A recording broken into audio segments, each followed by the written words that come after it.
by puncturing 2 holes into his neck, then hung him upside down, predator style, as to drain all the blood out of his body. I did not expect the CIA to have that on their list of crimes.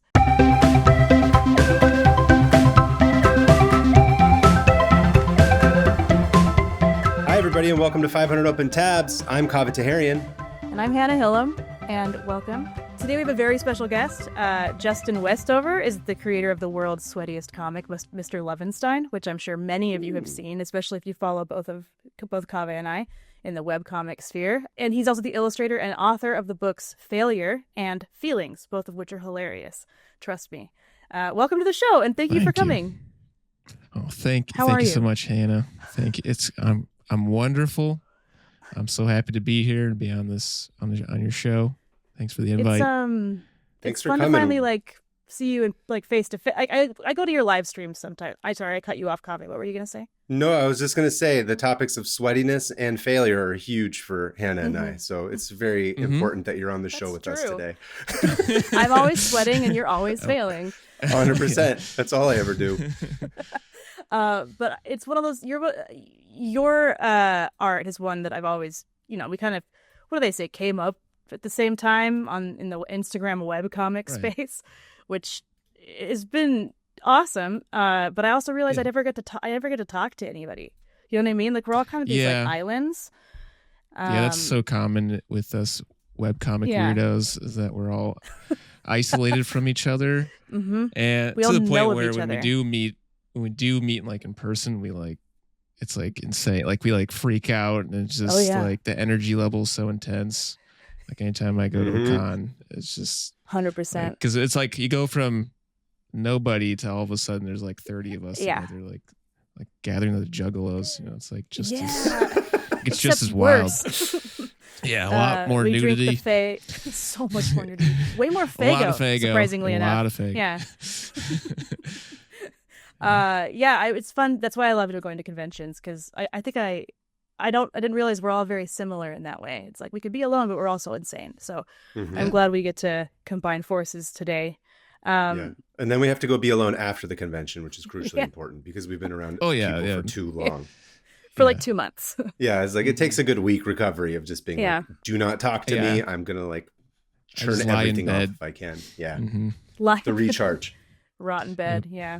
Mm-hmm. Well, yeah, so as you know, we had you write a book report pretty much, and we'll have you introduce your tab. Yeah, it's basically going to be like when you don't read the book and you just wing it and pretend like you just wing it. We're experts in that, But real quick, before we get into it, so the first question we always ask our guests is, are you a big open tab haver? Are you a person who closes your tabs like a psychopath? Where do you kind of fall in the line of tab having? I like the closing tabs like a psychopath. Like, do you see that guy? You see the way he's closing his tabs? No emotions, no connection to anything. Just sits there silently as tabs are innocently killed. Unbelievable. I'm definitely the psychopath. Interesting. I am always be closing tabs to a fault, like to the point where I'm closing them too much, and it annoys me. Where for no reason I actively need a window open, but I have this compulsion to close. And it's an internal battle. Yeah. Right. And what happens is how when you're cooking something and all the instructions are on the packaging, and at the beginning you just crumple out the packaging, throw it away, tear it into 1,000 pieces and throw it to trash, and then 10 seconds later you realize you needed those instructions. Yep. Immediately forgot everything I read. Yeah. So that happens to me a lot. That's a good way to describe that, where it's like you close them almost to a fault. Yeah. I don't know, I just need it clean. But when people do have 1,000 tabs open, it actually also drives me nuts. Mm-hmm. It stresses me out. My dad is the worst offender. Whenever I open his laptop and see his Chrome browser, I almost faint. It's oh my god! It sounds like your dad needs to be on the show pretty soon. Get him on. Yeah, we need to get him on here right away. He just leaves everything open all the time. So you have so many tabs that you can't read what the individual tab is. It'll just be these little mountains, just little bumps icons. It's like hundreds. Yeah, it's like his computer's always running at like right. 100%, like on fire. That's insane. It's actually. I tried to teach him about bookmarks, and oh no, like you I've tried bookmarks. I'm sure you could find, Google again. You don't need to leave a permanent Google tab open. Look, I'm with your dad on this because what if you don't? That's the thing. What if I never get to read about? What if you forget to look it up later? Yeah, the different types of ash trees. Yeah. Oh, interesting. I'm never gonna get back to it. Looking up ash I don't trees check right my now. Bookmarks. Yeah, I tried bookmarks, but like I put them in the bookmarks, and then the bookmarks are trash can for me. It's like, oh, they're gone now. But yeah, it's funny because like I feel like it's less chaotic to have a billion open on your phone, because if you look on the desktop and you see like your dad's, it's just like boom, boom, boom, boom, boom. That freaks me out too. It's like you can't even read them. Anyway, I'm like that with my phone too. For those people who are young, a desktop is a computer that's not your phone. That's a little bit larger that you look at. Whatever. Are those considered tabs? When you have like multiple pages open on your phone? For the purposes of this show, they are. Okay, so you're decidedly in the psychopath territory, which is fine. We know what to do with you. But as an intro, why don't you go ahead and tell us about the presumably psychopathic tab that you provided for us today? So the tab I brought for you today. So when you guys invited me and you're like, what's like something that you're really digging into lately? What's a rabbit hole you're going down? I was like, oh God, like everything that interests me and I dig into is the most boring shit ever. Like truly, like I'm not exaggerating. You and I can be like, no, I bet it's interesting. Like, no. One of my things I like to do is I think about like a technology that I don't understand.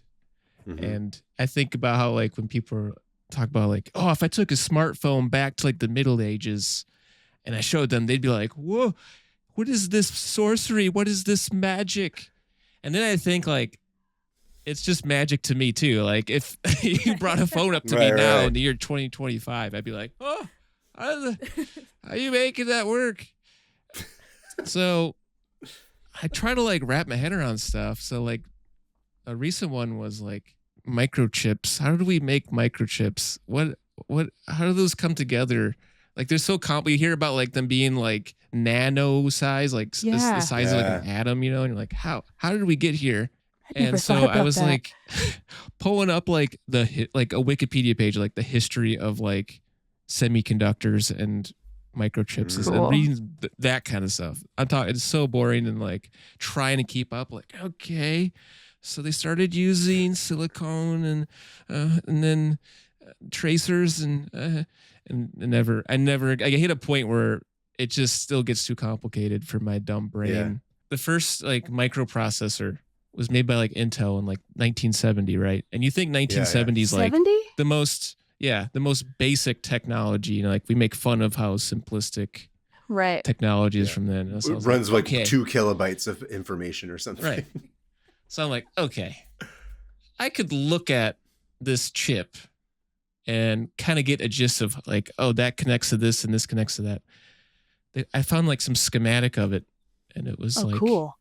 So complicated already in like 1970s. All these like when you ever see like a motherboard and you're like, oh my God, it looks like that. And I was like, I can't even understand the first microchip. It's so complicated. Like there's not. I'd have to go back to like. What?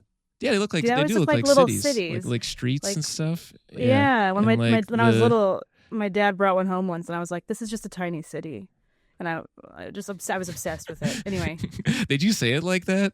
This is just a tiny city. Father, this is just a tiny city. We are God. Yeah. And we will destroy Do you understand? I'm Godzilla. Bang, bang. We have killed God and taken his place. No. I just like to look at it. That's as far as I've gotten on any of this. So exactly. That's cool. About as far as I get too. So I didn't want to do anything like that. So I thought, like, what is a rabbit hole I've gone down in the past? That's fun and weird. I'm curious. You just like teased the microchip Just teased us. I thought you were going to explain it to us in simple, dumb artist terms. Nope. You're going to do a webcomic about how microchips are cities. This is exactly the vibe of this show. Is that Damn it. What I was going to do, but I'm not going to do that. So this is perfect. way ahead. I'm saving that for my podcast. I'm starting Yes. a new one on understanding microchips. Yeah. Okay, so my tab is supermarket sweep. Oh, yes. Okay. I'm here for it. Cut back to 2020. We're all trapped in our houses. The pandemic is raging, and Netflix decides to put a couple seasons of supermarket sweep on there. And I was like, oh, my mom used to watch this all the time when I was a kid. And hell yeah. People were running around in grocery stores, and I was like, oh, we should watch that. So like my wife and I are like watching supermarket sweep and having a great time. Just, at first just kind of laughing at, this is a show, I guess this is a show from like the early 90s, late 80s, early 90s, and it kind of limps along into the 2000s. It's a perfect way to describe it. You're just loving like the ridiculous hairstyles and fashion and just like brands and stuff. Cheap grocery prices of that era as well. Oh my People God. filling up their carts with cents. turkeys. Yeah, and they're like $3 basically. Yeah. I remember when groceries were cheap. No. But they never were cheap. They never. That's the thing. I've heard about people complaining about. I mean, right now they're insane. But my whole life it's been like, why is this so much money? That's called just inflation, right? Yeah, like people just made less money back then too. But I was in an Aldi house. We shopped at Aldi. Oh. If you've ever been there, that's this. There's like your regular store. Yeah. And there's like the discount store. And then there's Aldi, like the weirdos from Germany with like products you've never ever heard of, brands you've never ever heard of, but it's cheap. And they won't bag your groceries. Did you live in Europe? Is that why you shopped at Aldi? No. There's Aldi's here. There's brand, Aldi's baby. here? Yeah. Okay. Yeah, they're everywhere. Yeah. I didn't know that. So must I not could be go true. on a tangent about Aldi too, but I digress. Hey. We're loving it. The theme song is killer. It's an absolute jam. Clarinets and saxophones going nuts. The host is a total dork. Hang on, I gotta got no He's riz. great, though. Yeah, I love him. David Ruprecht. Listen, how cool are you going to be if you're hosting a TV show that's a supermarket like shopping game show? You're not going to have any it's required that you don't have riz. Yeah. You are too I just looked up cool a and picture of charming. him. Yeah. I remember exactly what he looks like. Immediately, I'm like 8 again. Perfectly clear in my head. It's like he looks like a goblin. if I told you like a goblin, oh whoa, Yeah. Grocery I goblin. won't be having you talking about my boy David like that. I like goblins. Never Yeah. said I didn't like goblins. He'd always be going goblin mode, but Yeah. so yeah, he's like if I were to tell you like picture a generic middle-aged white guy from like the Midwest United States, I think he would appear in your mind. Oh yeah. We burned through those episodes of Netflix, and that wasn't enough. We were still jonesing, and then I found like 80 episodes on Amazon Prime. We watched all of those. Oh. You watched all 80. That's awesome. Yep, and we were sad when it ran out. Never got bored of it, and then we were still jonesing it. So then we found that there's like a free channel on Pluto TV that just airs supermarket sweep episodes 24/7, and we would just turn that on. Incredible. And just hope and pray that it's an episode we haven't seen yet.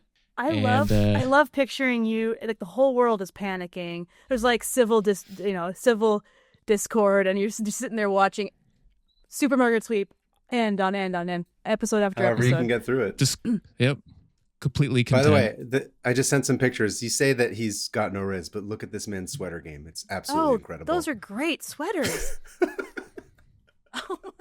Oh yeah, the sweaters in like the early seasons, incredible. Like patterns that like even AI could not come up with. Defies the laws of logic. It's like that I think you should leave sketch at the store with the complicated patterns. Oh yeah, he would love to have some like. It looks like there's like ninja stars on one of these. It's incredible. Yeah. I would love to have like one of those. Yeah. Forget ugly Christmas sweaters. I think we should have a party where you wear supermarket sweep sweaters. Yeah, David Ruprecht sweaters.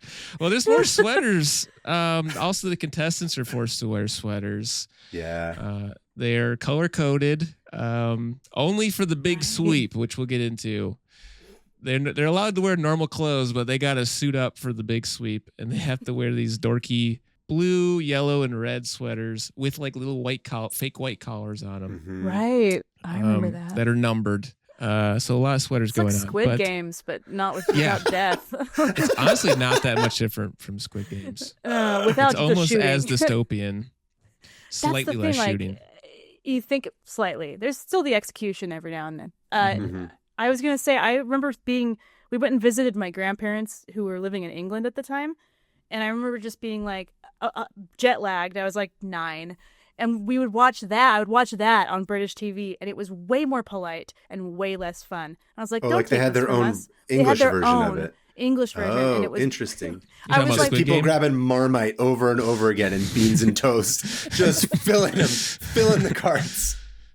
That's it. It's a whole grocery store. Is there a name for it? I didn't. Oh, I was joking. I said like the English version of Squid Game. They're way more polite. Yeah. They don't kill each other. Yeah. They it's only Tesco kill sweep. Tesco sweep. I've looked up the British supermarket sweep, and the host is like the opposite of David Ruprecht, where he's like this, looks like a supermodel, and he's super well like polished and like it's charming. not as fun. It doesn't have that American like trashiness to it, grit. You know that like this is what makes us. They don't have that. The nasty like this is kind of gross. Anyway. Mm-hmm. I just remember being like 9 and being like, well, this is insane. What is happening? I want to go home. Yeah, up is down, down is up. The supermarket sweep is British. I don't understand. They could have at least just taken the American version and then dubbed it with British accents to make you feel like a little bit at home. Mm-hmm. Anyway, what are these pounds? Pounds. The fuck? So yeah, we absolutely binge this show. And while we're doing that, we are like getting into the weeds of it and start like tearing it apart and learning all the little intricacies of it. And this is where the rabbit hole comes in of just, it wasn't just us like casually watching a show. Like, no, we needed to know everything about this show now. So I don't know how deep you want to go, but. Oh, we do. We look as deep as you want to go. Yeah. Okay. Sorry. 6 feet. Right. Let's all just die. Yep. So the show was originally made in like the mid 60s on like, I want to say it was like ABC, NBC, one of those network channels. Yeah. Oh. I think I watched like a little clip of that. It's not worth going back to. It's junk. But we hadn't mastered capitalism yet. Yeah. oh. They hadn't mastered it. It wasn't as rampant yet. We didn't have Reagan in office to fix that. Thanks, Reagan. Hannah's favorite. Yeah. Ew. His favorite president. Oh, yeah. You do have like that framed picture of Reagan behind you. She does. The naked one. No. Just wearing Where he's wearing the sweatpants on his top, but not on his bottom. Oh, yeah. He's wearing the sweatpants over his arms, basically. Only. Mother, I'm stuck in the sweatpants again. The only like noteworthy thing. So I started like everybody does with the Wikipedia page, which a lot of fun little nuggets in there. But if you want the meat of it, you go to the supermarket sweep wiki. You know, you're getting to like the good shit when you have a wiki, and supermarket sweep has a wiki. Plenty of links to click. And the only thing of note I thought was funny about the original series, the 60s one, was like they required a health check after the pilot because someone I think died of a heart attack. Holy shit. And they're like running through the supermarket and died of a heart attack. I assume they were just chain smoking the entire time they're doing it. Yeah. It was in the 60s. Yeah, they're drinking scotch and just. They were smoking on set. Yeah. Yeah, that's what I'm saying. Somebody the entire having show. a heart attack on supermarket sweep makes me proud to be American. Yeah. They're like It's the only grabbing thing. cheese puffs and just collapsed. Doing what they loved. Okay, Amazing. so jumping to the era that I care about, like the late 80s, you got Supermarket Sweep with David Ruprecht, announced by one Johnny Gilbert, who you may know as the first and still current announcer of Jeopardy. Really? Oh. He's in his like mid-90s. Holy crap. And he's slurring still his speech. at it. Yeah. Wow. Good for him. Jeopardy. What's his name? I want to look him up. He's like the Johnny Gilbert. He's like the only guy who's like from the original like 80s Jeopardy. He was born in 1928. Yeah, this guy's he's 96. It's almost 100. Yeah. Yes. That's going to be still all of our generation. Strong. We're all going to be working until we're like dead. Yep. You know? Yep. And loving every second. The people that work those shows too, like we went to a taping of Jeopardy once a few years ago, and it's like people who work those shows they don't live. They take those jobs forever because you're like, I'm a cameraman on Jeopardy, and I'm going to be on this job for the next like 40 years. And they're all like good union jobs, and they'll film like whatever 6 episodes in a day or something. And so you don't even have to work year round, and it's like forever. It's forever job stability. It's a dream job. Yeah, it really is, honestly. I got into the wrong line of work. Yeah. Yes. Yeah, film industry and television industry famously should have got on a game show. Yeah. Yeah. Well, they did bring the show back in like a couple of years ago. And interesting. I remember hearing about good. This. Didn't only last a couple seasons. Host was like Leslie Jones from SNL. Oh, interesting. That's right. Also, David Ruprecht, the original host. They didn't ask him to come back. He did not come back. He actually auditioned to become the host, not the host, the announcer, to be just the announcer for the new Supermarket Sweep. He auditioned for it. I watched the audition tape for it because he did it publicly. That's so humiliating. It was so sad. And they didn't put him on. He got beat up by the 96-year-old? You know what? They didn't bring back Johnny Gilbert was too busy with Jeopardy.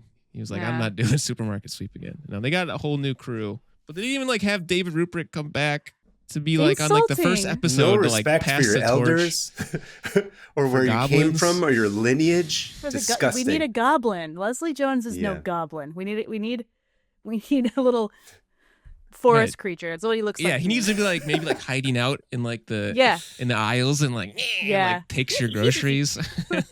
Oh, David. He's implemented into the show as like a stumbling block in the actual grocery store. They actually did have that for a little while. They had like monster guys who would run around the aisles and like block you from reaching certain products. I'm not hiding underneath the turkeys. Yeah, pretty much. Second breakfast. Yeah, it's like the guys in like Legend of the Hidden Temple popping out. It was basically another good show. So to just quickly run through how the show works. There's people in an audience. Johnny Gilbert's like, it says like a product like, who's got the Ritz crackers? Come on down. And like someone holds up a box of Ritz crackers from the stands. And it's like The Price is Right. And they run down and they get like 3 teams of 2 people. And then they're asked like various trivia questions, and it's all about brands. It is just absolute worship of commercialism, capitalism, materialism.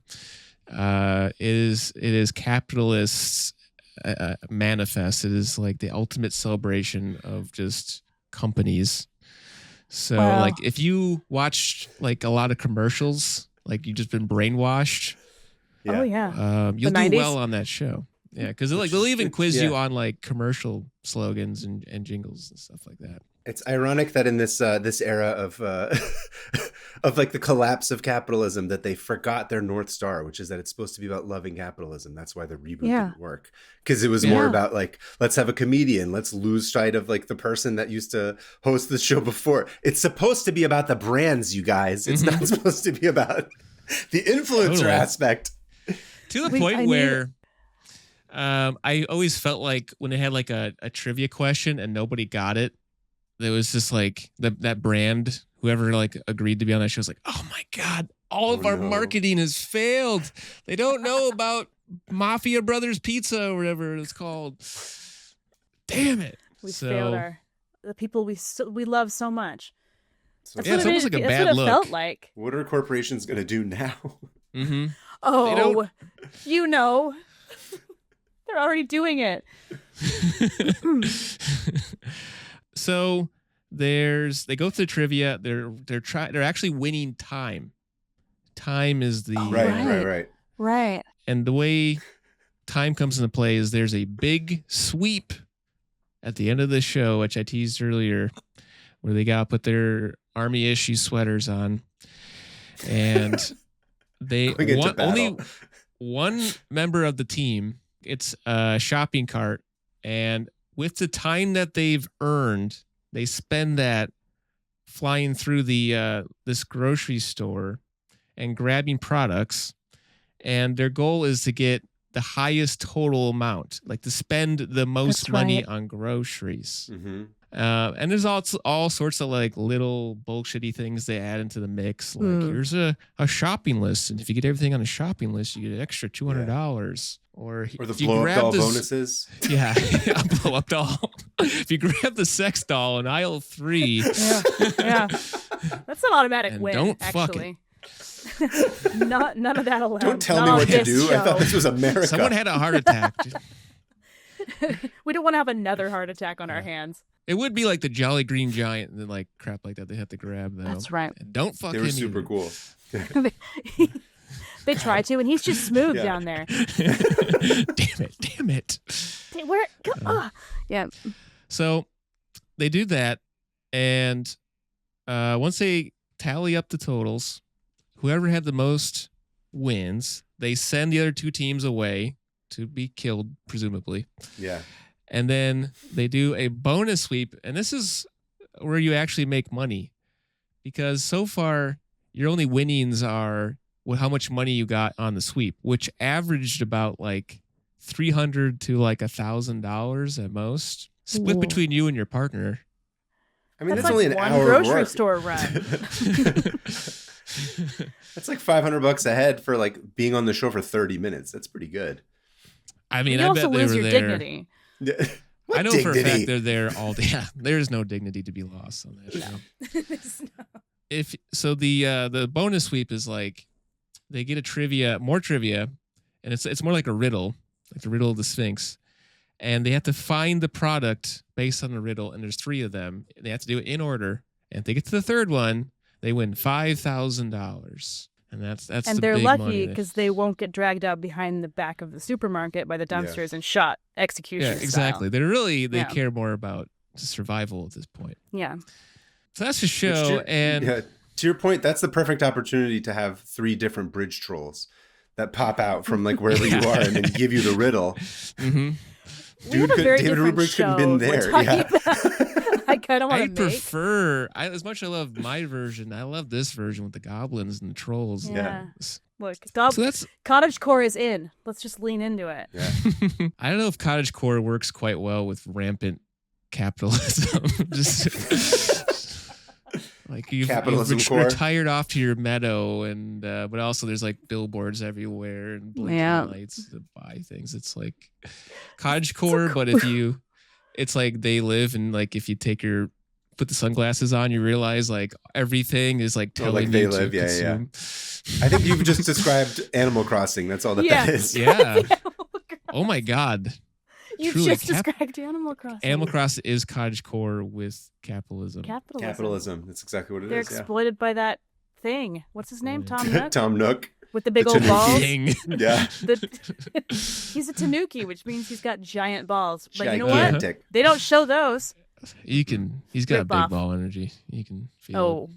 Bounces around on those things, yeah. Asks for money. So that's the show. But it's amazing. If you tear at the edges a little bit, you realize it's also an amazing example of just an absolute like artificial fake world, just a total artifice to an incredible degree. I don't know if there's any show that is as fake. Like the only shows faker than this are like reality shows like Survivor, right? Sure. Right. So I mentioned the beginning where they're like, who's got the Tide detergent bottle? Come on down. Fake, all predetermined. All the contestants who are in that audience already know they're going to be on the show. Right. They are required to sit in the audience for all the other recordings, and they do it in a sequential order. So like they'll do that part of the come on down like 5 times in a row, then the trivia part like 5 times in a row, then the sweep part over and over, just looping. And then they cut it all together. And on top of that, there are people in the audience, but they are just paid to be there. They're not like people who actually just wanted it. Like, I would love to be in the audience. They pay them? Sweep. Yep. Once again, there's more artifice. Paid crisis actors. They also get, if they don't clap hard enough, they get shot. And it does kind of feel that way when you watch an episode of this.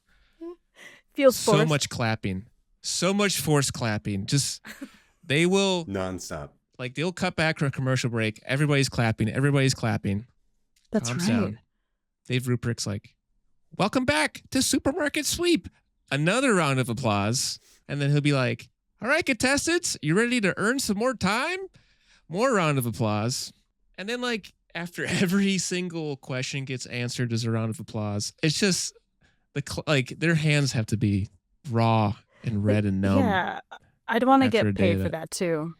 Are we going to pretend like it wouldn't be amazing if you got like a round of applause after every menial task that you did in your life? Oh, that sounds thrilling. I'd get a lot more done.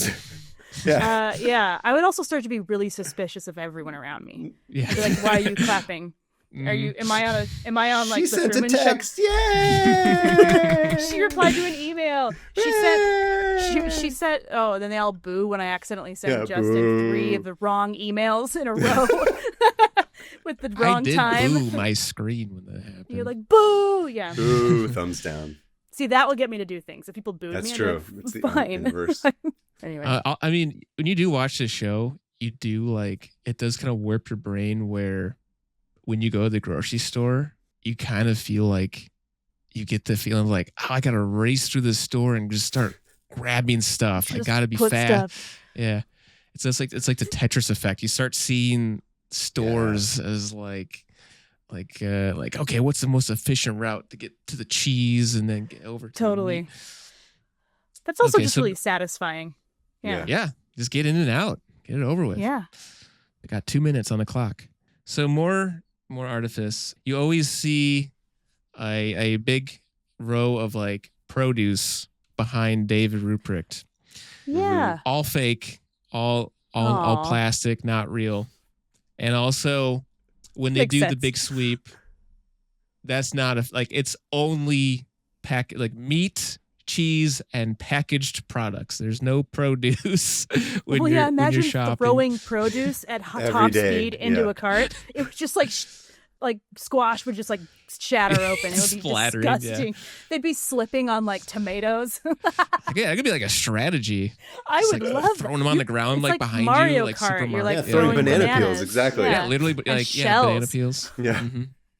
Turtle meat. I'm always eating shells. Turtle meat. Yeah. Can't get enough turtle meat. Love that. I love turtle meat. Apparently it is really good. Sorry. Never had it. Go on. So here's my favorite and the craziest, fakest part of the show. They're pulling one over on you. It's like a visual trick that I didn't notice until I read up on it. The way things are positioned in this supermarket, you have the audience, right? And you have the contestants facing the audience. Mm-hmm. But when they get to the big sweep, where the audience was is now where the checkout lanes are. So if you're facing, because now if you're facing in front of the store, all of a sudden there's no stands, it's checkout lanes, right? Yeah. It's like, okay, that's fine. They got to change things. Except that while they're doing this big sweep, there's piped in audience cheering noises, right? Like, yeah, more clapping, of course. They're crying at clap. Please stop. Oh my God. they got all of the canola oil. So proud. And they cut to people in the stands as if they're still there, and they'll have them be like pointing at stuff, like, oh, go grab that, as if they could see them like in the back of the store, and they're like bobbing their heads like, oh. They are not there. Those are phantoms. They are not. Imagine they are not looking at on anything. that show, and you don't see anybody. You're just running through this place, and there's just like piped in noise. I would feel like I was going insane. I don't think there's piped in noise for them. I'm sure it's just It's the sound of silent. like doing it in silence, sneakers yeah. squeaking and carts rolling, and like someone probably in the back going like, Yeah. "You have 30 seconds," and so, Exactly. stuff like that. 20 Count seconds. to 3. Okay, that's even worse. I'd be like, oh, I'm never going to leave this place. You got to earn that $5,000. David? You okay, David? Man. I mean, I'd still do it. I would do it. Okay. And then on top of that, we got Johnny Gilbert from Jeopardy doing a play-by-play That's right. of what they're doing, like as if it's like we're watching a sporting event. Sports. Like, oh, well, what's Susan doing? Oh, looks like she's going down the medicine aisle. That's smart shopping. That's going to get her $10 a bottle. Sleeping pills, a lot of them. she's grabbing a lot of pain medication. Good for her. Unfortunately, the medicine aisle is all empty. Thanks, RFK Jr. There's no drugs left for the rest of us. Oh, don't take them away. And then it got us thinking about like the rules too. So when I was watching this, I was like, wait, why don't people just like camp out in the beauty or medicine aisle with like the itty bitty products and just just scoop it all in the car. Don't waste your time with like big ass bottles of detergent. Just get the little expensive stuff. Go get the caviar. Yeah, just clearly in the supermarket. Rows and rows of caviar. What kind of store is this? Gold Cart flakes. full of caviar. Top flakes. shelf whiskey. Black what are we doing truffles. here? Yeah. Get the champagne. Get the Cristal. That's it. That's Dom just a Perignon. couple bottles of that. You're fine. Mm-hmm. Just medicine and alcohol. Yeah. Perfect. Yeah, that's my Friday night. Yeah. So there are some limits. So you can only grab like 5 of a specific item. So like they can only grab like 5 blocks of cheese or whatever, right? It still does not answer for me like, okay, well then I'll just grab 5 Tylenol, 5 this not explained. I don't know. I think there was like some unexplained rule because it's more exciting to watch some like 120-pound old lady like deadlifting like bags of dog food and trying to get it into her cart and causing irreparable damage to all of her joints. I think that's what they want. They don't want you in the candy peak bar. Television. Yeah. Right. Oh. So yeah, just amazing. So like, just an awful show. Just one of the worst pieces of media ever created by man. Of just the brand worship. And just not even being phased, like everybody's happy and excited and giddy and like it's all wholesome, but we're also celebrating just buying, just shopping, just excess, and then just how fake every little component, like just absolutely no confidence, and it's just everything's forced, everything's fake. Imagine showing that to like somebody who is starving. Yeah, right. You know what I mean? Be like, this is what we do in our country. Yeah. We gamify food. Yeah. Well, I mean, we do that all the time with like, cooking shows, like cooking competition shows. Like, I'm sure they prepare all these dishes and it's like, all right, I'll throw that shit in the trash. Put it in the trash. Yeah. Probably. That supermarket sweep. All right. There is one real thing that I neglected to mention. With everything being so fake, apparently in the early seasons, one real thing was most of the products outside of the produce, the meats, the cheeses were actual meat, like the racks of ribs and turkeys and hot dogs and they would keep that place cold, but not refrigerator cold. Not and cold there's enough. Like stories of David Ruprecht saying like everything's rotten and expired, and there's a smell. Like by the end of like a season, it would just stink. Imagine being a cow and dying for that. Yeah. No one even eats Gave my your body flesh. to capitalism. No one even ate me? Right. No, you sat just rotted on a game show? on a set. No way. Got thrown into a cart over and over again. So people could go home That with could have been $300. that could have also just been fake. You wouldn't need the real turkeys. You could have just taken out the turkeys Which and filled it with a bunch of eventually- weight, like sand or something. They Totally. learned. Yeah, could just I been like that they sandbags that you they did that put with the produce, but logo not on meat. top of. Yeah, Totally. Amazing. Yeah, what a bummer of a show. full now I think about artifice. it. Yeah, Just disgusting, and I love it. It's horrible, And and, you I watched love it. every episode. And I would, if I missed one, I would seek it out right now. Yeah, I'm gonna And watch one them last again. thing before we Mhm. jump to everybody else's tabs. While doing all this research, I came across a WikiHow, and if you've ever been on WikiHow is insane. You You could spend a whole day on WikiHow and lose your mind.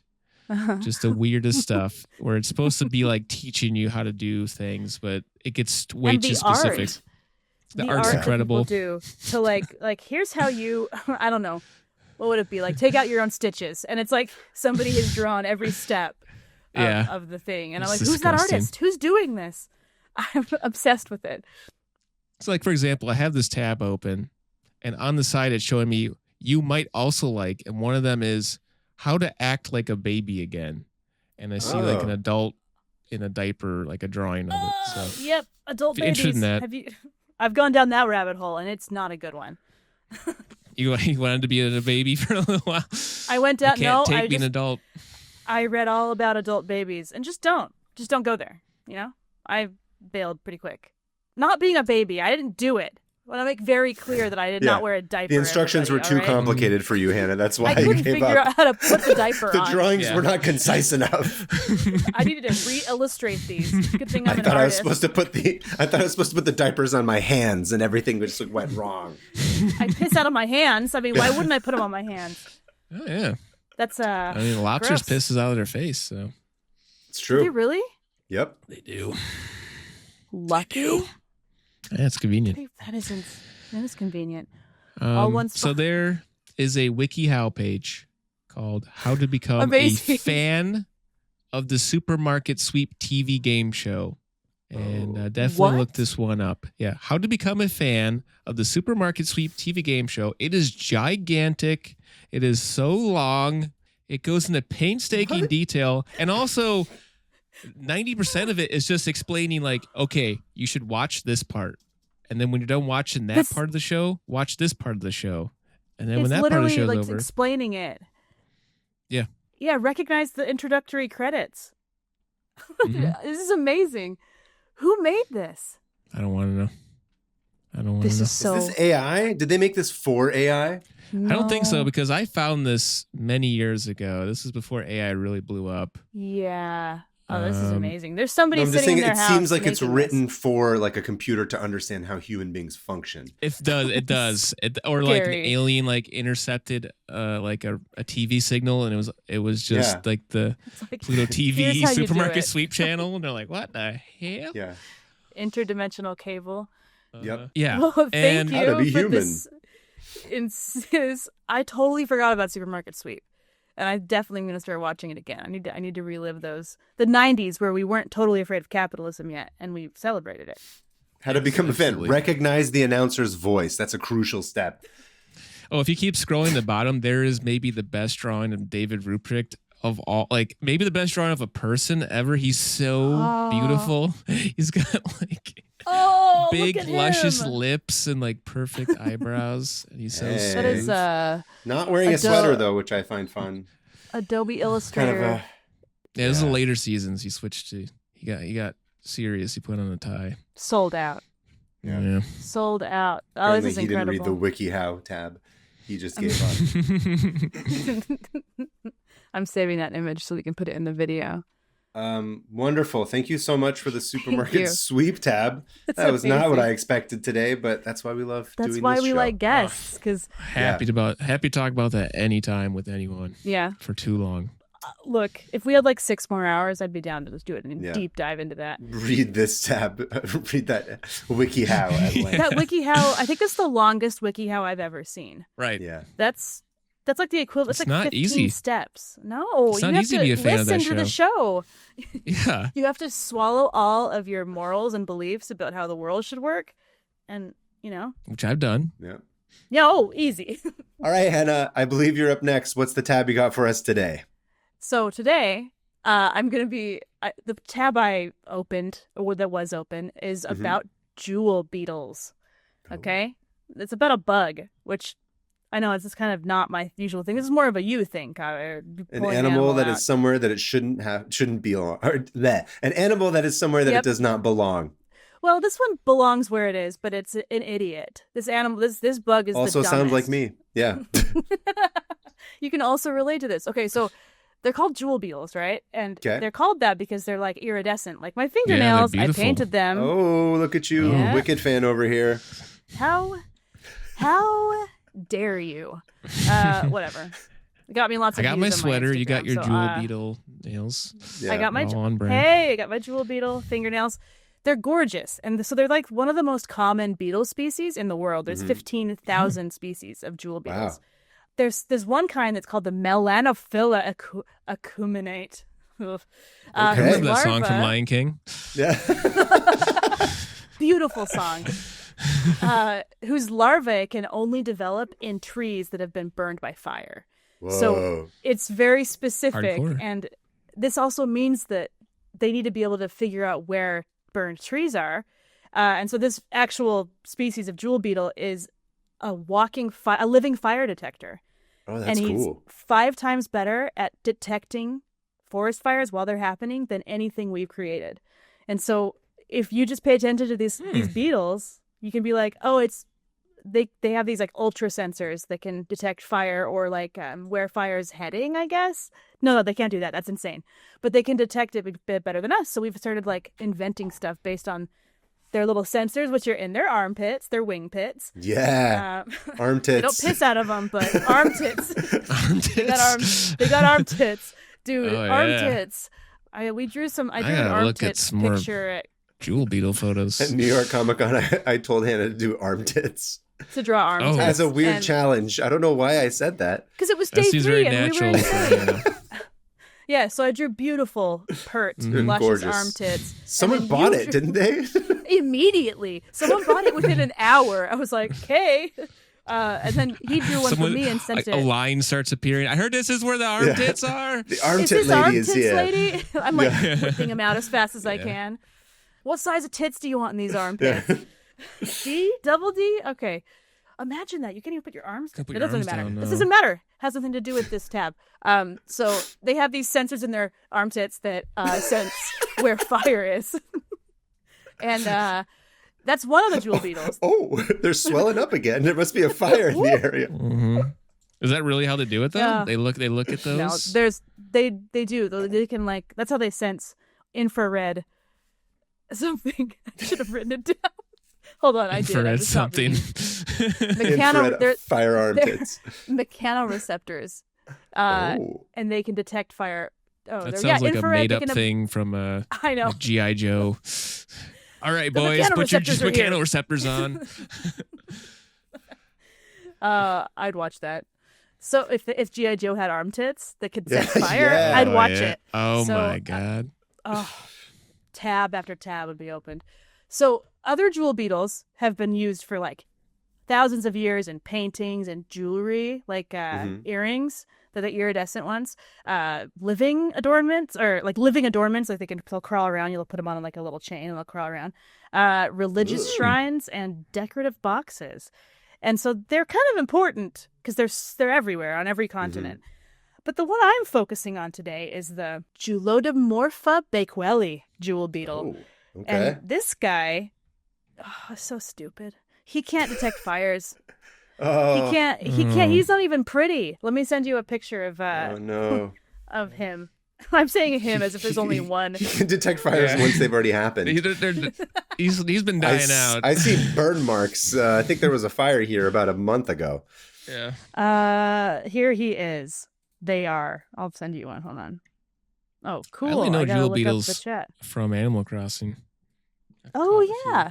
Speaking of Animal Crossing, cottagecore capitalism. You should coin that. Cottagecore We capitalism. did. Cottage Gore is my next zine I'm doing, by the way. This is kind of cool. I like that. So he's cool. Look, they're cool looking. It just looks like a pepper. Looks good. It looks like a pepper, yeah. And they live in Australia, and the male ones fly, and the females don't. And that all kind of they have these long cylindrical bodies that are dark brown or red in color, like reddish brown rust. And they may not be the flashiest, but when it comes to mating with things that aren't beetles, they are number one. Number one in banging outside their own species. Not even species. They bang beer Rocks. bottles. Beer bottles? Yes. So hell yeah. Yeah. They can't help it. So here's what happens. These idiots. I love these beetles, by the way. They're just amazing. So back in the 1980s, these two professors that were studying in Australia named Daryl Nguyen and David Rentz. And they were studying these beetles, right? They were having sex with beer bottles, and they were like, hey, like, someone's already here before these beetles showed up. Someone's defiled my Budweiser. Yeah. I was saving that for later, man, with the shit. Get this beetle off of my bang bottle. My bang beetle. My bang beetle. There it is. Unhinged. So back in, the 1980s, they were like, why is this population dwindling? Because they were studying these beetles. And they couldn't figure out why they were all dying. Okay? So one day they were walking around, and it was very common in Australia, and probably still, to just drive, maybe not drive and drink, but back then they would drink and drive and then chuck their beer bottles out into the outback or whatever. And so these brightly, like, iridescent brownish red beer bottles that could catch glints in the sun would just be brownish littering. area with points. The brownish area with points. They could catch the sunlight really easily. And they noticed one day, they're like, oh, we should pick some of these bottles up and throw them away. And they noticed one of these beetles was, like, attached to it. And they kept trying to shake him off. And they're like, this guy is not getting off this bottle. And then they noticed something. And I will send you another photo. They're like, what kind of orgy is this? Getting shaken around. I'm actually going to send you a picture. Bad orgy etiquette. Literally like a mixer. Of a beetle orgy, okay? Yes. So sometimes multiple. So they think that these bottles are just this gigantic. Is my phone background. Yeah. But if that bottom one, you can see its little penis. Oh. Penis. Penis. That's what they call beetle penis. It is penis. I meant to say beetle penis, but I'm going to call it a penis from now on. Penis is perfect. And they would swarm these things and have like an orgy on the beer bottle. And, full of Beetlejuice. There you go. I'm so mad I didn't think about that. Yeah, me too. It was amazing. So they would like mount the beer bottles, and they would think that they were gigantic versions of females. So ultimate fantasy. Good for them. They're like, we're not afraid of a tall queen. We'll just go for like a giant woman. They're not insulted. They want want crumb one. Stuff. That's what I'm saying. These are a bunch of short kings right here. Short kings, R. Crumb. So they would see these discarded brown beer bottles, and the glimmer would be like, oh, there she is, my new wife or whatever. They don't have wives, you know what I mean? This just it reminds me of Tormund in Game of Thrones. Remember, he's like, "Where's the giant woman?" Oh yeah. This is exactly also bright red. Yeah, bright red and iridescent. Tormund the Venus. Tormund whips out his penis. I set you my penis. Please respond. You like my penis? So they call these bottles in Australia stubbies, which is even funnier to me. Okay. Stubs. So Put they're my like a chub shorter. in a stub. Is that the brand of the beer? No. Oh, Emu Export. If we still named episodes, this would be called Chub and the Chub and the Stub. Yeah. So this is what they look like. They're kind of like squat and like fat. It looks like an old like red stripe bottle, basically. Yeah. For those of you who are listening. Yep. And they're littering the Australian wilderness. And this is a good anti-littering message. Yeah. We need to prevent bugs. pregnancies amongst litter. I actually think this is a great ad for Emu Export. It's like so good, even beetles want to have sex with us. Yeah. Look at us. Look how hot this is. Look at how hot our bottles are. So here's what he does, right? The beetle sees the glinting, gigantic woman that he's obsessed with now. Yeah. And they land on it, sometimes multiple at a time.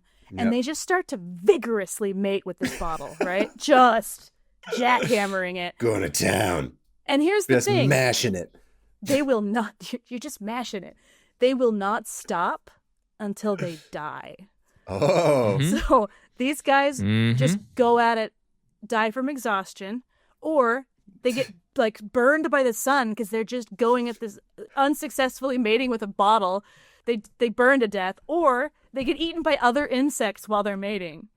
So what? It's just like, are you finished yet? Are you finished yet? Finished? I don't know what else to legend. Do. All night, all day. Yeah. Even if a female beetle walks past, it's like that meme where like the female beetle's getting, like, like the girl's getting mad at him for checking out the other girl. Yeah, It's a beer bottle and two beetles. Yep. That's a meme that's going to have to be made in our Discord. I might make it myself. Yeah.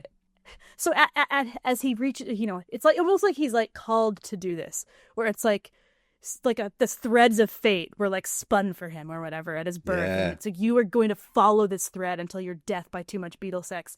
And the moment he lays eyes on this beautiful giant beetle, there it is, activates his demise. And so that, I guess it's a little bit short, but it is something that comes from, they have a name for it. It's called evolutionary trap, which means that these things evolved to recognize the glint of a female beetle. I see.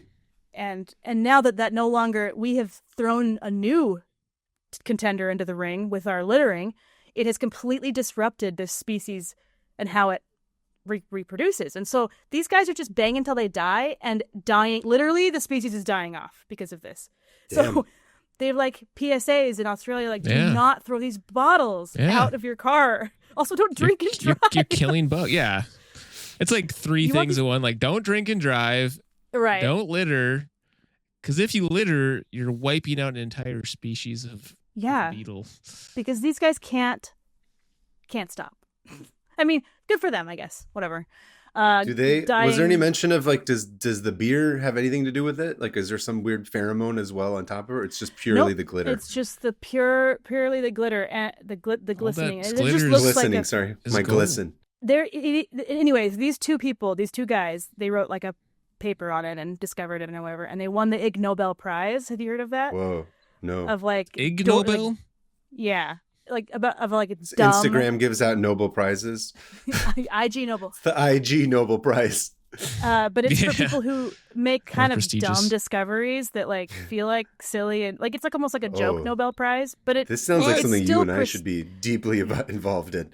It's still like prestigious. It's like, you went and researched beetles that die from too much beetle sex with not even beetles. Like, that's hilarious. But it also plays into important research. I do too, because it plays into how we as humans have kind of thrown a wrench into a lot of like animals and how they are supposed to survive, and in ways you don't expect. Like with moths, apparently moths follow moonlight. They use the moon as a guide, which is why they're always like, oh, there's so many moons now all over this city, and they're just like flying into all these lights and dying. Yeah. And so it's like we totally throw them off. And same with turtles, where they have to like go out to sea, like they hatch and then they go out to sea. That has to do with like too much light pollution, because they don't know if it's day or night, and so they're like, I guess we should go, and then they get eaten. So it's like all these crazy things. Well, I've seen that. It's like on, I think, one of the Planet Earth series. I can't remember which one it was. Where it's like the babies go the opposite direction into the city because they get confused as opposed to going into the water. Yep. Now there's a show that will cheer you up. Yeah, right. Well, Planet put a Earth. skip in your step. David Attenborough, yeah. I'd rather watch babies Supermarket Sweep. Got run over by a giant Tesla. And we're going to show you a montage of that A Cybertruck. No, those little baby turtles were just not fascists. That's why they got run over. Anyway, one of the things I thought was funny with humans is that we evolved to like seek out dopamine. Like, it was like the reward center was so few and far between that we're like, oh, we're just trying to survive. Oh, okay, we can just work toward this because that'll be a success. And then the dopamine hits and you're like, oh, we'll keep surviving because it's worth it. Yeah. Now we don't have to survive all the time, and so we just fill ourselves with any sort of dopamine rush we can, and that's why we're all addicted to everything. Yeah. And then also because companies structure their entire businesses around making us addicted to those things. Yeah. Same with drugs and stuff like that. So it's playing on this. We never evolved to have this much excitement at all times. We're supposed to be sad and bored. We're supposed to be scrounging for berries. I don't know. I but still it's do that on the fun. weekends. Scrounging for bottles to have sex with, just like on the random side of the street. You already do that. Yeah. I just need This is like the gods must be crazy when they toss the Coke bottle out. Oh God. And then like the villagers find it. That's like this, but like with beetles having sex with beetles, it over and over again. And it ruins the entire they village, worship essentially. these bottles. But it's evolutionary mismatch is what it's called. Mismatch. And if you go deep, like reading into this, it's wild. We evolved for so many things that just don't work anymore. Yeah. And I can't remember any of them because it's not part of my tab. Anyway, since we have three people today, I'm going to end mine there. And that was my fun little that was great. beetle porn. That was wonderful. Thank you, Hannah. You're welcome. Thank you Keep for your an eye on tab. those penises. Kaveh, what do you have for us? All right. So my tab this week has to do with an organization whose activities are well known and well documented throughout the world, yet incredibly not taken into account in any way by the average American when it pertains to why so many countries do not like us. Oh. Of course, I'm talking about our old friends at the Central Intelligence Agency, aka the CIA. Oh my! Oh God! Yeah, how we this ruined all the wide world. open. Yeah, pretty much. Now, if you're a real like CIA head like me, you're probably running through all the fun stuff that they've done.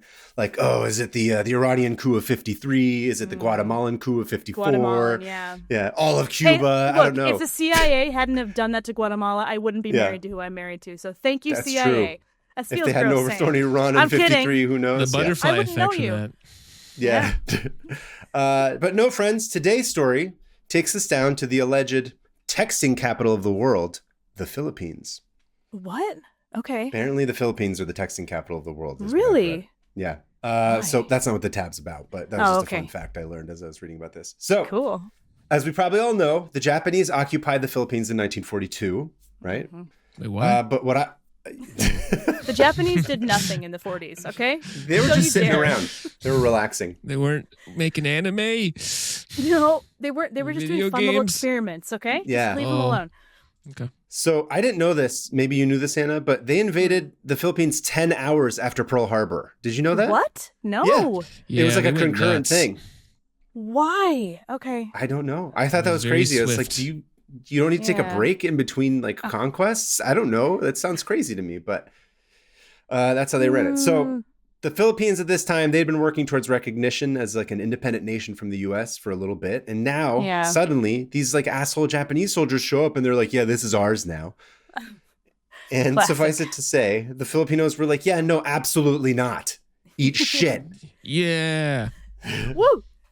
So a bunch of different So a bunch of different rebel groups sprout up, one of them being, and I apologize in advance, the Hukbang Bayan Laban sa Hapon, which translates to People's Army Against the Japanese, which technically had been in the works even a little bit before the arrival of the Japanese. You got to get prepared. Look. Yeah.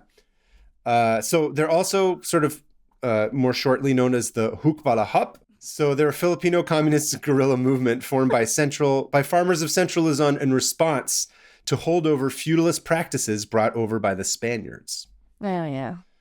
Not great. So during this war, in the occupation, they fought Japanese troops, took down the Japanese tax collection service, intercepted food and supplies to the Japanese troops, and trained their soldiers in the art of political theory and military tactics based on Marxist ideas. This is reminding me of that tab you did about what's his name? I will let you get to that. Yeah, they became known as the Hook Resistance. I think it's the Hook Resistance, I believe is how they would say it. So eventually, obviously, the Japanese are defeated, and not only are the Philippines freed from their wrath, they're also recognized as their own sovereign state. And tragically, which also it's funny that July 4th they have the same Independence Day as we do. And tragically, over 1 million Filipinos had died as a result of the occupation. And the country is just like in tatters. It's just torn apart, destroyed. Sad.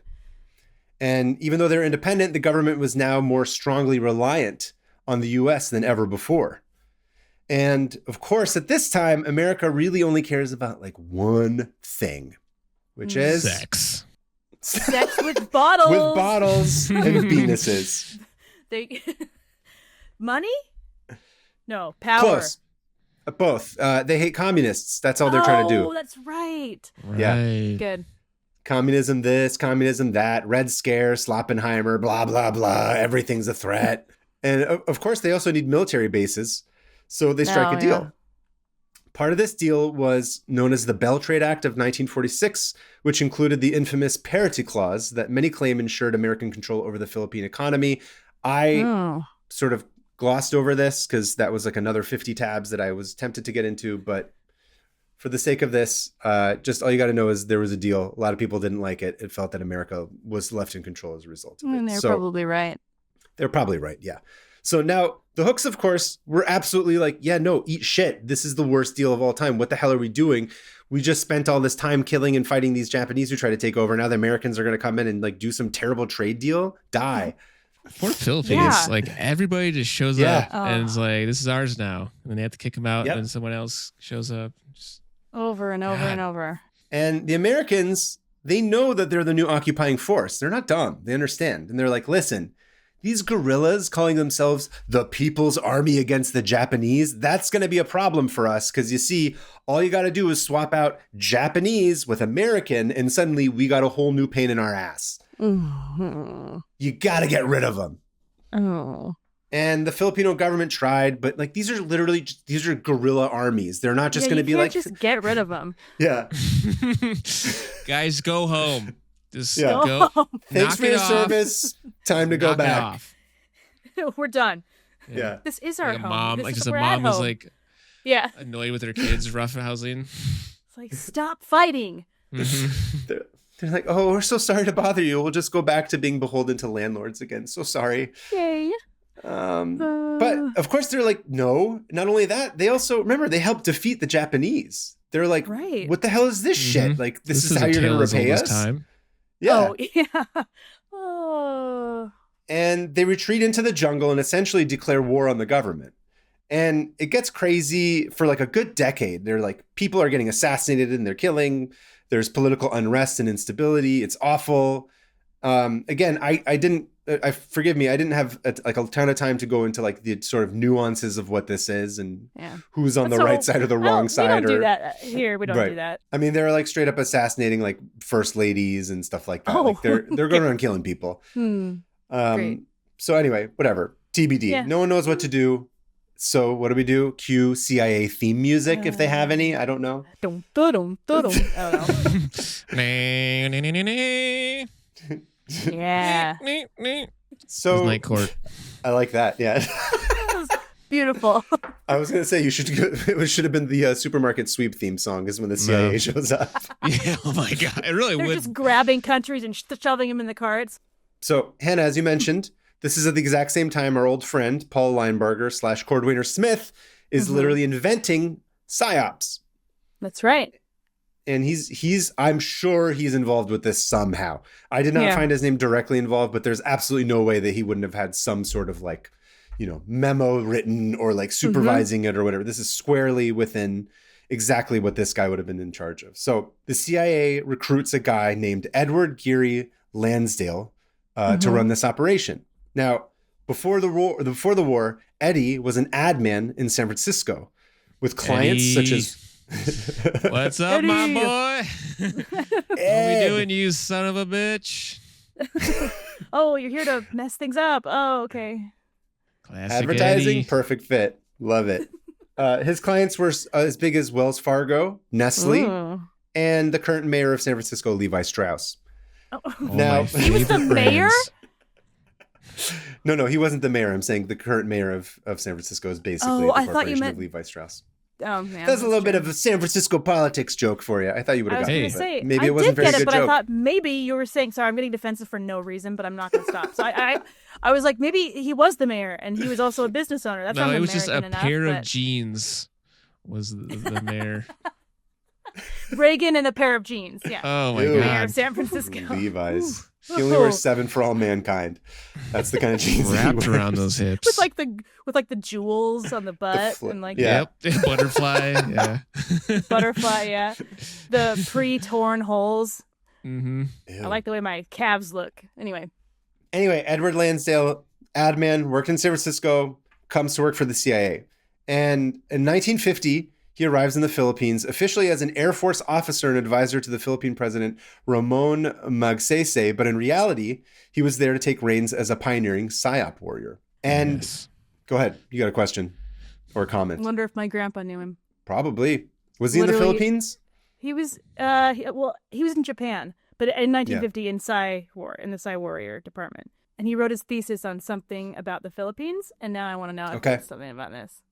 Sorry, I'm sure. Tied into my family. Everyone, check off the bingo card. I brought my family into it. Okay, go on. He quit the CIA because he felt gross. That's the other thing. Everybody. Nice. That's all that matters.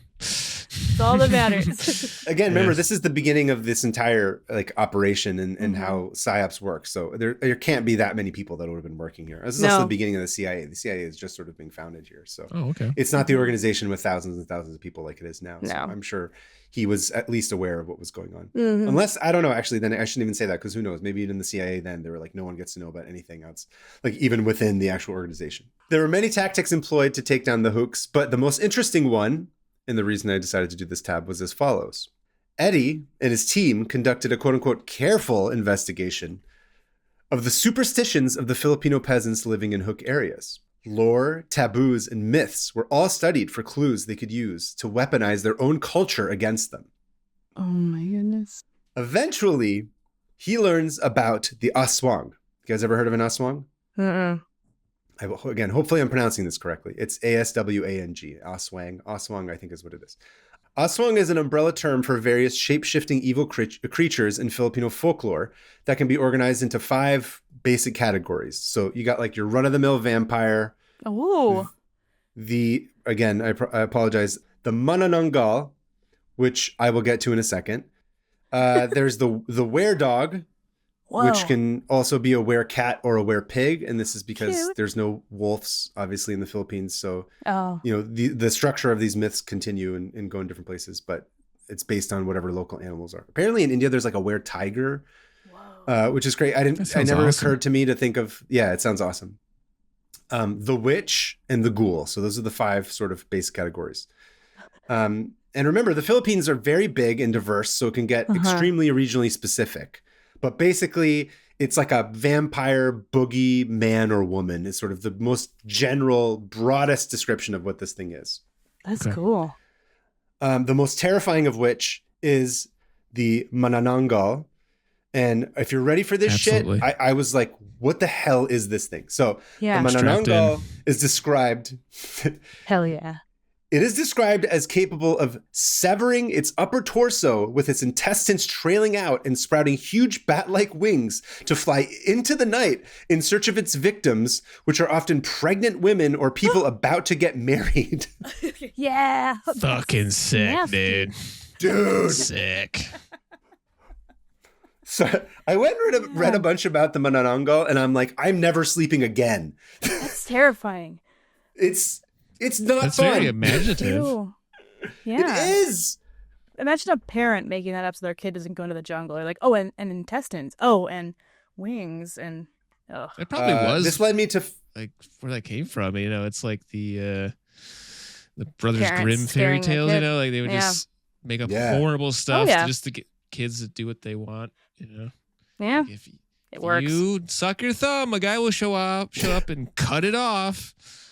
That literally was one of them. Like a guy would show up with a giant pair of scissors and just chop your thumb off.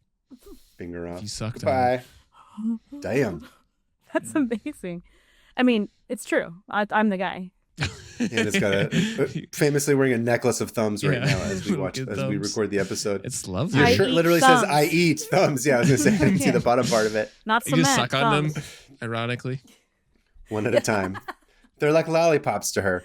Oh, okay. Anyway, I also found a movie called Malari, which is sort of about this. It's a interesting movie. It's on Netflix. It's a Filipino movie. But like, dear Lord, dude, just not something I would have loved to have grown up hearing about. That shit is terrifying.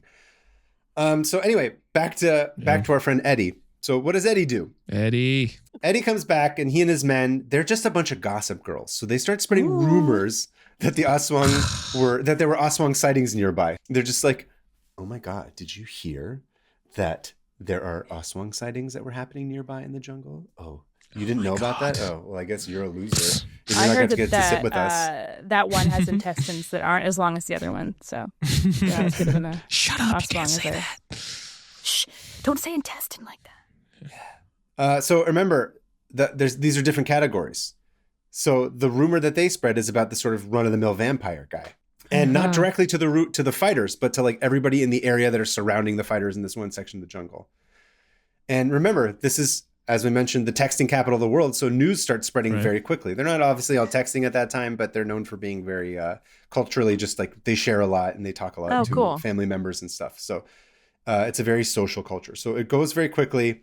And so Eddie sits back and he gives it a couple of weeks to make sure the word gets back to the hooks.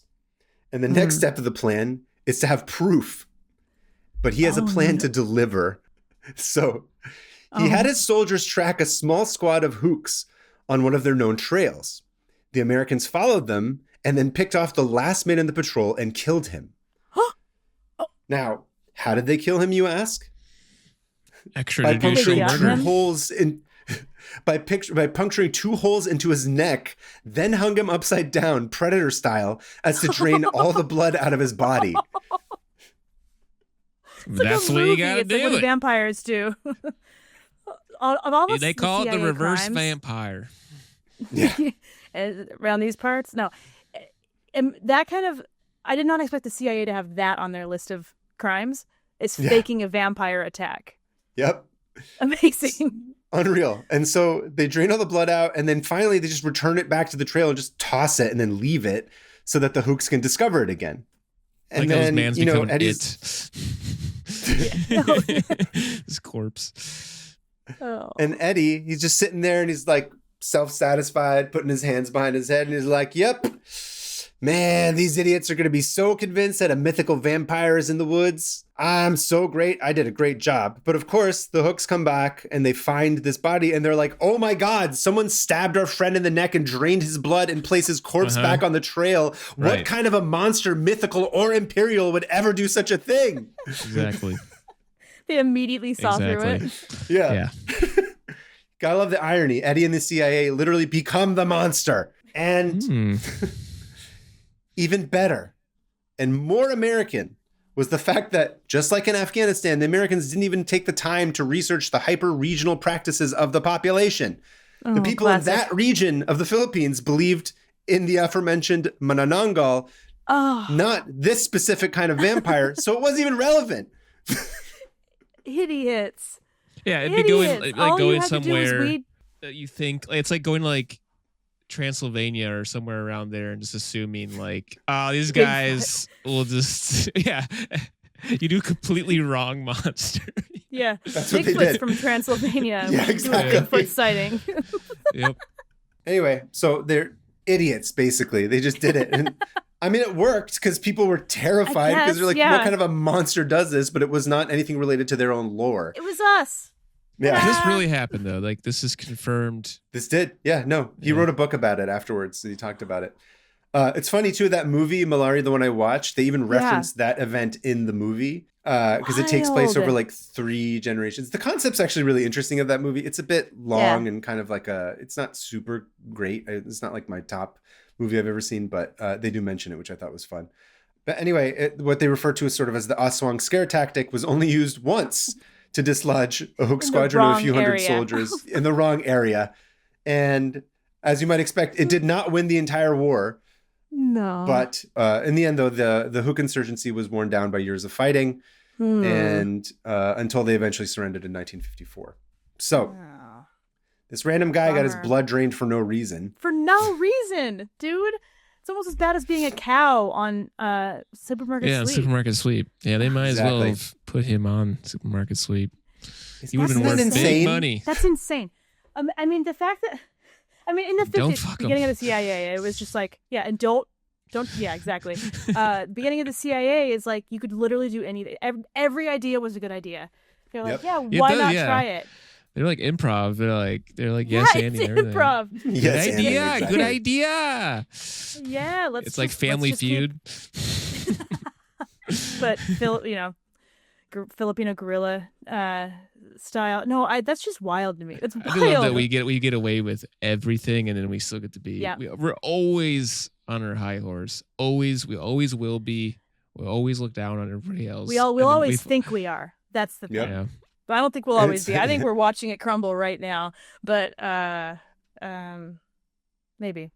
Someone should fake a Bigfoot attack and it'd scare all of us. Yeah. Yeah. Just have like a dude else. with like his cavity and like smashed in, and it's like the Yeah. shape of a Bigfoot. We would all It's honestly funny because that would work.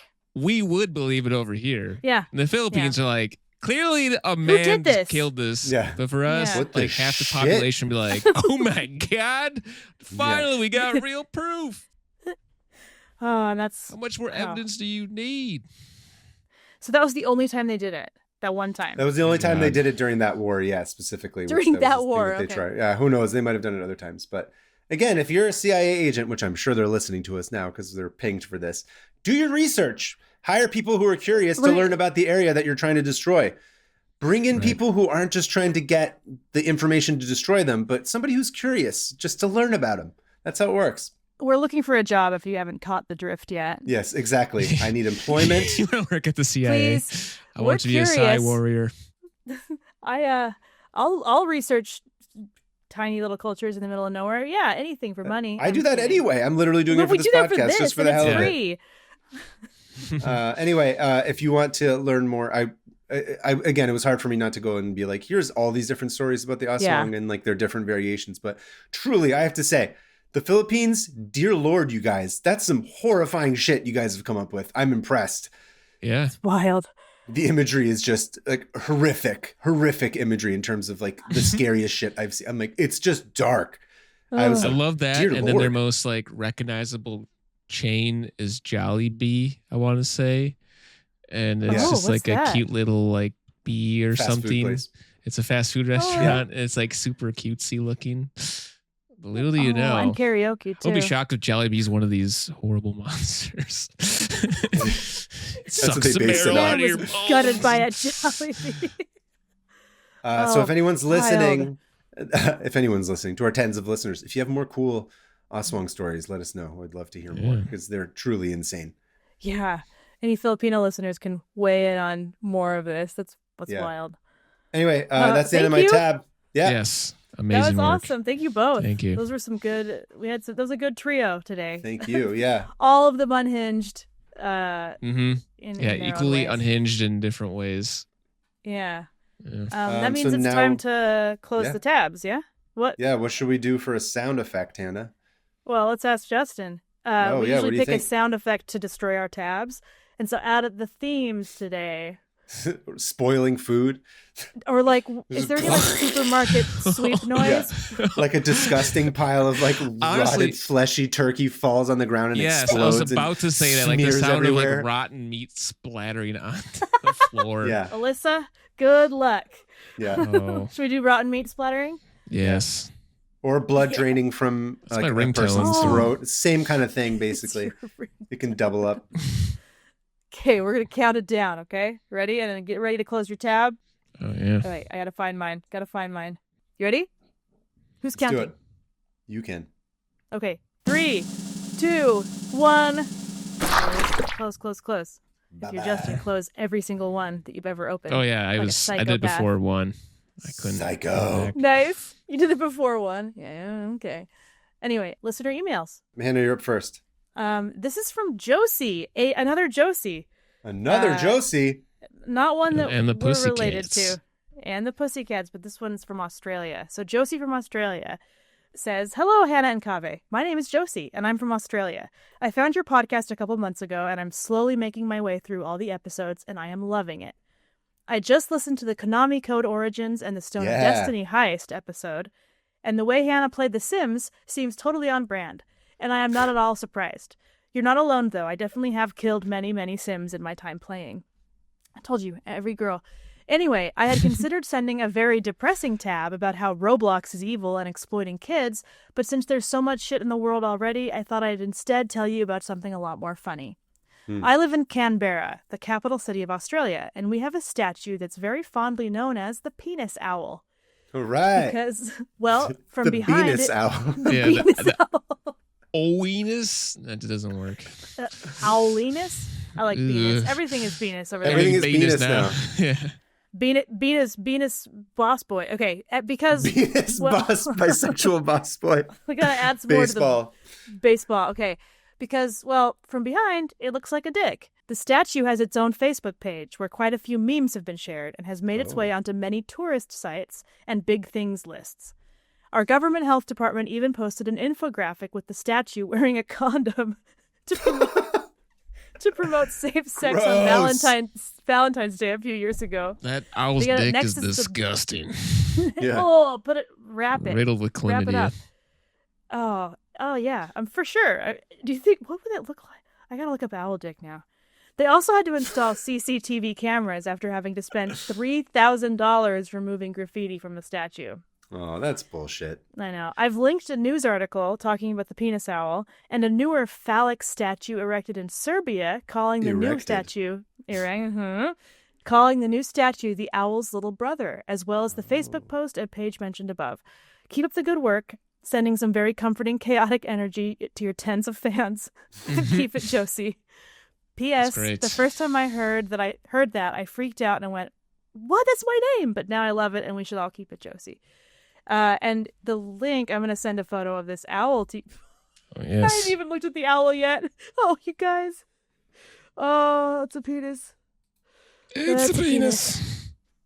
That's a penis. Kind of reminds me, like, there's like statues in, I want to say India, that's like statues like men and women with like large breasts and large penises. And it's like good luck to touch them.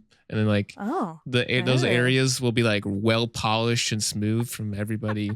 From all the touching. Yeah. Oh, wow. No, definitely. You know what it looks like? It looks like a dick with a condom on the tip. Oh. Yeah, just the tip. That looks... I didn't expect it to be that much. Like, it's 90% penis. Dick. Yeah, it's dick with eyes on top of it. This is not with an owl. Eyebrows. It's like bat dick. This is a penis with an owl face on it. Yeah. Wow. Yeah. Thank you, Josie. It's kind of fun. And what is next? Kaveh, what do you got? Email number 2 is from Sakari from Finland. Hey. Hi again, both of you. Hannah talked about spite houses and Kaveh was asking for mail on Discord again, so here you go. In 2008, a Finnish pizza restaurant made what would be called a spite pizza. Oh. It was named Pizza Berlusconi after an Italian politician, Silvio Berlusconi, who had publicly slandered Finnish cuisine in 2005.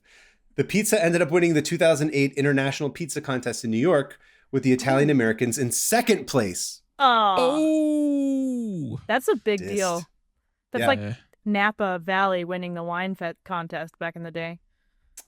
Just a little bit about it. It originally featured a rye crust smothered in smoked reindeer, cheese, red onion, and chanterelle mushrooms. Ooh. This does sound good. The Italian newspaper Corriere della Sera reported that Coti Pizza was advertising its Berlusconi pizzas with headlines that read, quote, 97-year-old grandmother bites into Berlusconi and minister stabs Berlusconi with a fork. Oh, Finland. Amazing. Here's a picture of the pizza. Finland. Cheers, Sakari from Finland. Thanks, Sakari. That looks good. I love a good pizza tab. Spite pizza. It doesn't look that bad. No, it looks like I would eat that. Even if it looks like a barbecue chicken pizza to me. I would try reindeer. I would. Not be vegetarian, just try reindeer. I've not had reindeer. The things that break my vegetarianism for is reindeer. Trying a minion, because you're a vegetarian? Once in a lifetime. Yeah. So you're like, you were earlier talking about eating turtle meat. Now you're like, I'll try a reindeer. I've never had turtle meat. I've never had. I was telling him last episode, I don't remember what meat tastes like. So whatever. Pretty soon none of us will either. Yeah, it's true. Yeah. Actually, if you two listening have a listener email that you'd like to submit, please send it to 500opentabs@gmail.com. That's 500. Send us your tab, send us a little blurb about what you learned, and let us know where you're from. Also, we take voice memos, which, come on, guys, we need more voice memos. The emails are great, but the voice memos let us know that you're real and not AI, unless you use AI to make the voice memo, in which case, don't do that. Yeah, no, screw that. It just sends like AI reading an entire Wikipedia article. Yeah. The WikiHow, how to be a fan of Supermarket Sweep. And Justin, if you now's the time you can plug anything you've been doing or you want to see. Read Mr. Levenstein if you can. Mr. Levenstein. If you want. Short and sweet. Yep. Yeah. Please. Where can people follow watch you? Supermarket Sweep. Do yourself a favor. But read the how-to first. Yeah. What to expect as a fan. Yeah, you're at Mr. Levenstein on Instagram and all over the place, right?